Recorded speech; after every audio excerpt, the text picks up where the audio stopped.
Eu venho até essa tribuna, senhor presidente, para manifestar aqui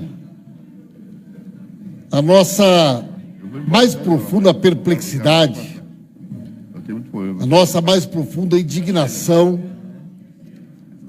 com os fatos estarrecedores revelados numa entrevista pelo diretor-geral da Polícia Federal, trazendo um conjunto de detalhes do episódio ilegal e criminoso que culminou no dia 8 de abril com uma decisão de não cumprir uma ordem judicial,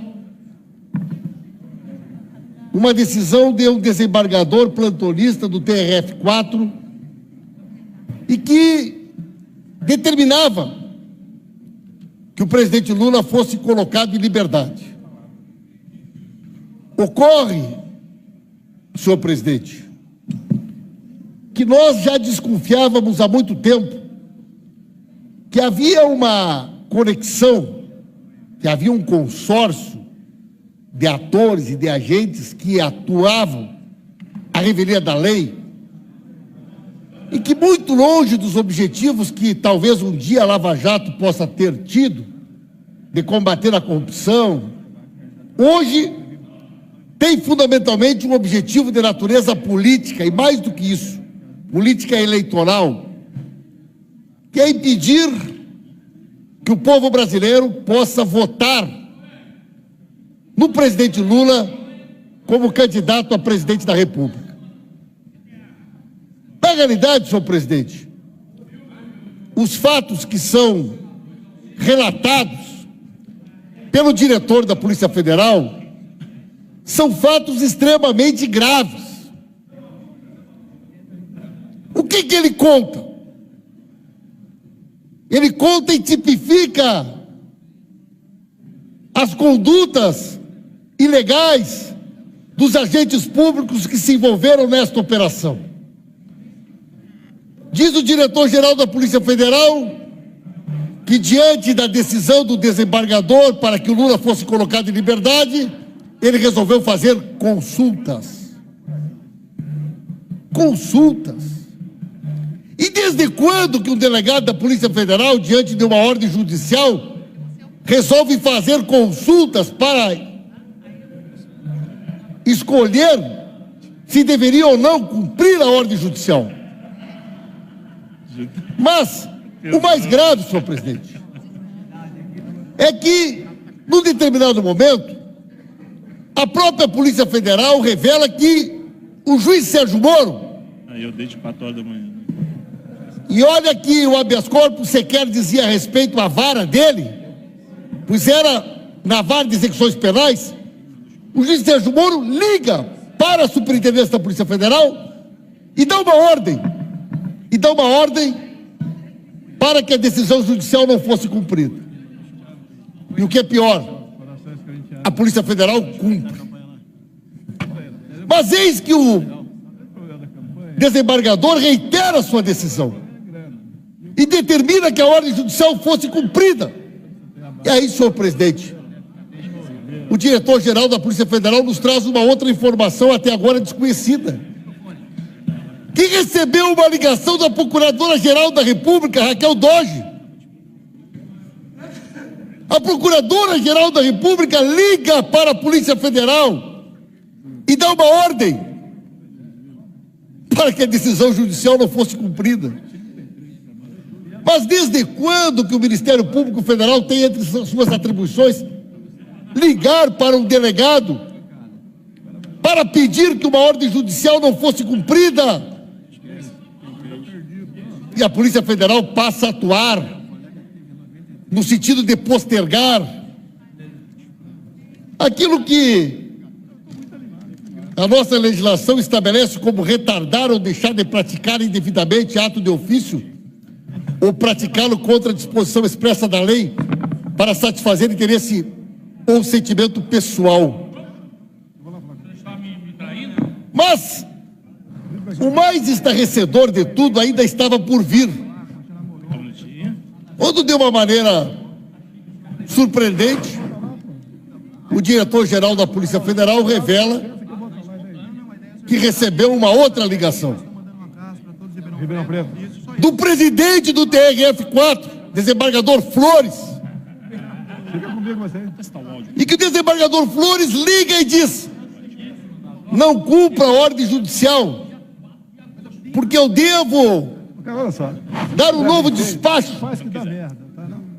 E eu quero que até que o meu despacho fique pronto, vocês não cumpram a ordem judicial. Não vou falar.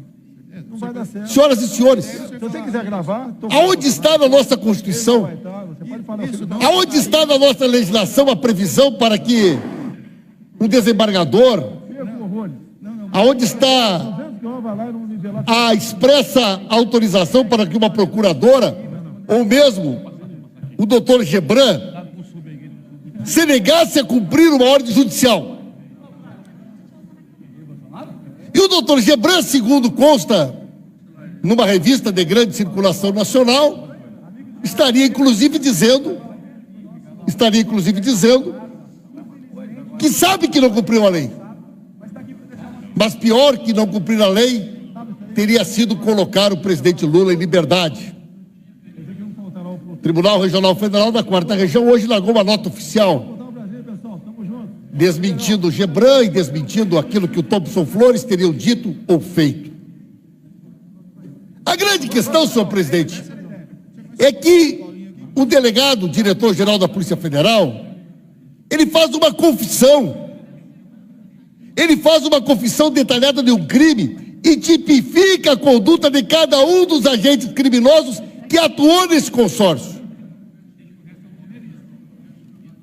Mas eu pergunto a vossas excelências, se de fato eles sabiam que estavam cometendo um crime e que se associaram para que a lei não fosse cumprida, mesmo sabendo que era um ato criminoso,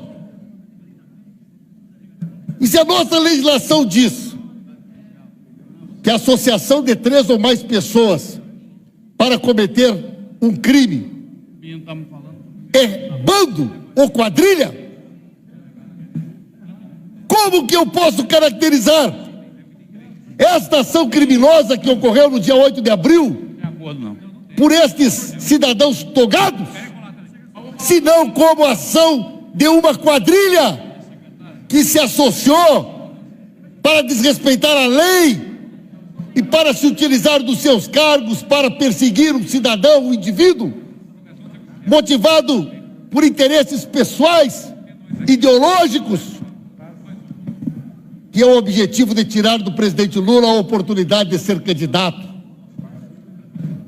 Agora, a pergunta que não quer calar: quem investigará esta quadrilha de togados? E mais do que isso, desembargadores, Procuradora-Geral da República, que fazem parte de uma associação criminosa, de um consórcio criminoso, comandado por um juiz de primeira instância, que é o chefe da quadrilha, que é o chefe do bando, e que presta contas não do Brasil, mas lá nos Estados Unidos, para os seus chefes.